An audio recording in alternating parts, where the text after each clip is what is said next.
What do you think of when you hear the term 9/11? Do you think of this? How do we free mankind from intolerance? Who can we take inspiration from to find the ultimate truth and save ourselves from destroying our Mother Earth?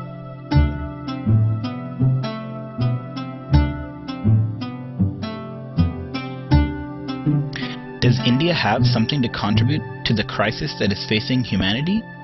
The great monk, Swami Vivekananda, roared the message of the fundamental spiritual unity of life on September 11th, 1893, in the Parliament of Religions in Chicago, precisely to answer these questions. Sisters and brothers of America. These loving words were enough to captivate everyone. Vivekananda once said, I have a message to the West, as Buddha had a message to the East. I shall not cease to work. I shall inspire men everywhere until the world shall know that it is one with God. Who was this man? How did he reach the shores of America, Europe, and so many countries around the world? Let us embark upon this journey, a tale that begins in the outskirts of Calcutta, where the Datta family resided. Swamiji's father was a respected lawyer named Vishwanath. He was married to Bhuvaneshwari Devi, a cheerful, devoted, and deeply religious woman. After praying fervently for a son, Narendra Datta was born on January 12, 1863 on Makar Sankranti Day. Little did they know Naren would usher in a new age of spiritual consciousness throughout the world. Naren was a sweet child, but also had incredible energy and was prone to fits of restlessness at the tender age of 3. His family had a hard time getting him to calm down, and his mother could only calm him by pouring cold water on his head and chanting the name of Shiva in his ear. He needed 2 nurses just to take care of him. Naren also had a great affection and fancy for wandering monks. He would always give anything he had to a sadhu asking for alms, and once gave away his own dhoti as he had nothing else with him. Even after being locked up in his room, he would throw things from his window to traveling sadhus as an offering to them. By age 8, he was in 2nd standard, attending the Metropolitan Institute of Pandit Ishwar Chandra Vidyasagar. However, studying was hardly something Naren had to spend a lot of time in, so he spent much of his time in other activities. Occasionally, he would gaze off into space, drifting seemingly into some other world, and would proclaim by reading his own palms that he was destined to become a monk. He had a spirit of adventure and fearlessness, and once spent many hours on a tree to prove that no ghost existed in it, as an old man nearby had told him. He later said, Do not believe a thing because you have read it in a book. Do not believe a thing because another has said it is so. Find out the truth for yourself.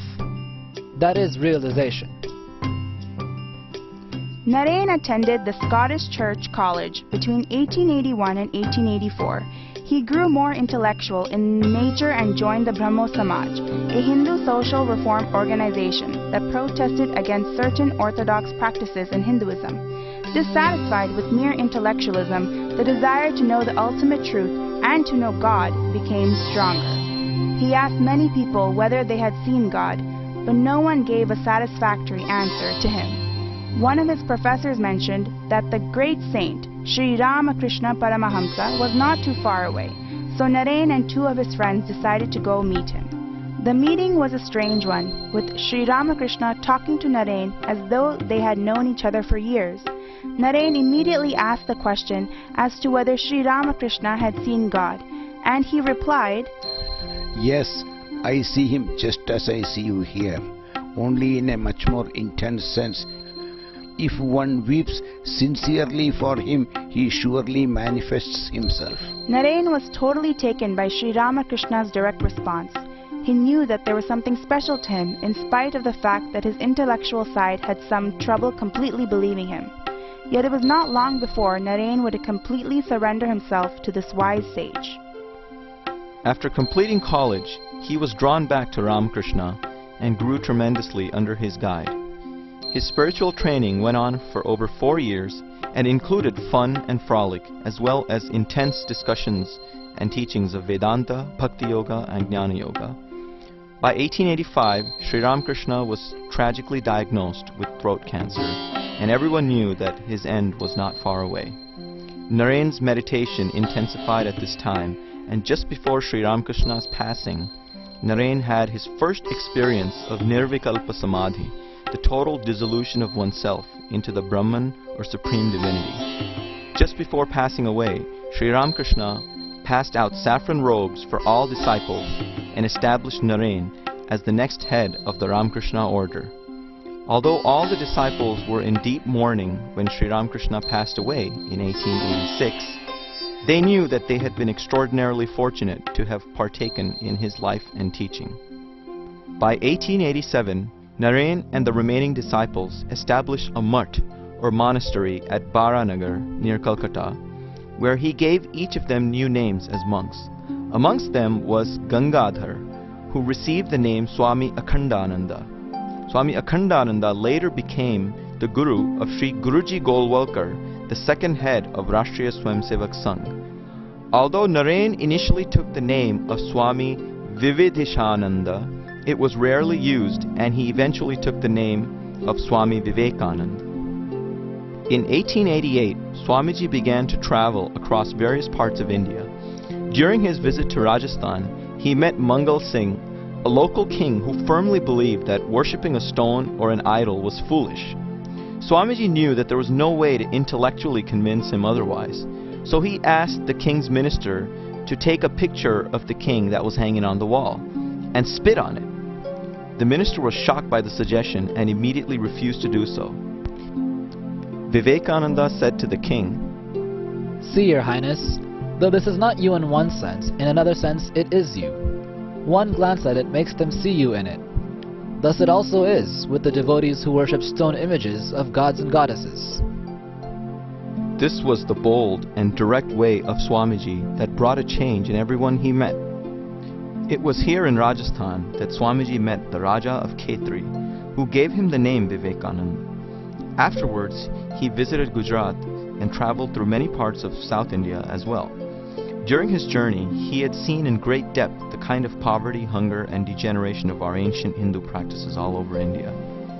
He eventually reached the shores of Kanyakumari, where in frustration, he dove into the water and swam to a large rock, where he meditated for 3 days. Why had India reached this state? In his meditation, he realized, India shall rise only through a renewal and restoration of that highest spiritual consciousness that has made her at all times the cradle of nations. He knew that this could only be done, however, by inculcating a spirit of service and by uplifting India's downtrodden masses. But how could he take this message to everyone? In this moment of calling, he looked out to the ocean and realized he would have to go to the west to spread the message of Vedanta. On May 31st, 1893, with the help of money collected by the Raja of Khetri and other disciples, Swami Vivekananda set sail for America by ship.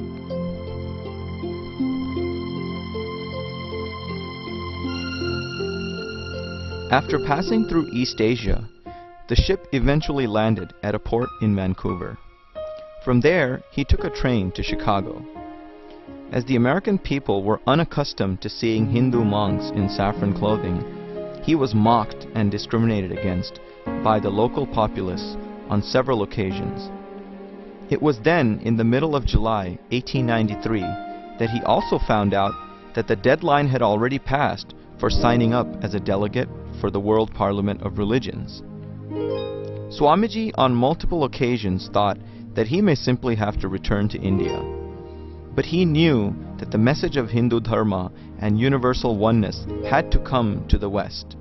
His guru, Sri Ramakrishna, had already given him this directive in his meditations. In an effort to save money, Swamiji moved from Chicago to Boston.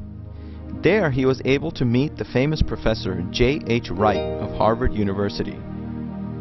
Professor Wright was so impressed with Swamiji that he insisted that Vivekananda represent Hinduism in the Parliament of Religions.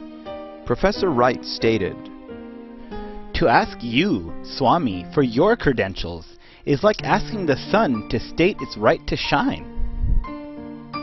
The professor wrote to a friend who was the chairman of the committee of the parliament. Here is a man who is more learned than all of our professors put together. The professor sent Swamiji to Chicago with a train ticket to stay with his friend Dr. Barrows. Unfortunately, upon reaching Chicago, Swamiji realized that he had lost the address and went asking around for Dr. Barrows. Unable to find him, Swamiji spent some nights homeless, finding only a railway freight box to sleep in. One day, while roaming the city, a lady, Mrs. George Hale, asked him where he was from. Realizing his unique background and need, she asked Swamiji to stay at their home, where she and her family helped connect him to the rest of the delegates of the World Parliament of Religions. Again, a divine power had guided Swamiji to the right place in spite of all the obstacles that he had faced. The Parliament of Religions was held in Chicago from September 11 to September 27, 1893. It included representation from various Christian denominations. Swamiji finally came forth to speak. He gazed at the audience for a moment and began, Sisters and brothers of America. Just with that, the whole audience rose up, shouting their applause. After a full 2 minutes, Vivekananda continued, As the different streams, having their sources in different places, all mingle their water in the sea, so, O Lord, the different paths which men take, through different tendencies, various though they may appear, crooked or straight, all lead to Thee. Later on during the Parliament, he said, The Hindu refuses to call you sinners. Ye are the children of God, the sharers of immortal bliss, holy and perfect beings. Ye divinities on earth, sinners! It is a sin to call man so. The New York Herald wrote, Vivekananda is undoubtedly the greatest figure in the Parliament of Religions. After hearing him, we feel how foolish it is to send missionaries to this learned nation. Swamiji's words reflected his direct experience of the divine and thus penetrated deep into the minds of his audience. Swami Vivekananda had captivated America. His sheer earnestness, sincere emotion, and spirit of universality took the Parliament by storm. His popularity was described aptly by the Boston Evening Transcript, a local newspaper, which stated, 4,000 people in the Hall of Columbus would sit smiling and expectant, waiting an hour or two of other men's speeches, to listen to Vivekananda for 15 minutes. The chairman knew the old rule of keeping the best until last. News of Swamiji's popularity spread to India as well. Editorials by various American writers praised Swamiji's unique contribution, even thanking India for having sent him to Chicago. Swamiji's doors were now open to travel about, as he was invited to speak in a variety of public events. He was invited to the homes of many prominent and wealthy individuals, especially near Chicago and the East Coast. Mr. John D. Rockefeller, the famous industrialist, met Swami Vivekananda in Chicago. During their conversation, Vivekananda tried to inspire him into social action and told him that although he was a rich man, he was not the owner of the money he earned. Rockefeller was visibly annoyed. Swami explained to him that he was a trustee of the money and his duty was to do good to the world. Rockefeller did not seem to be impressed. A few days later, he returned with a changed mind and heart.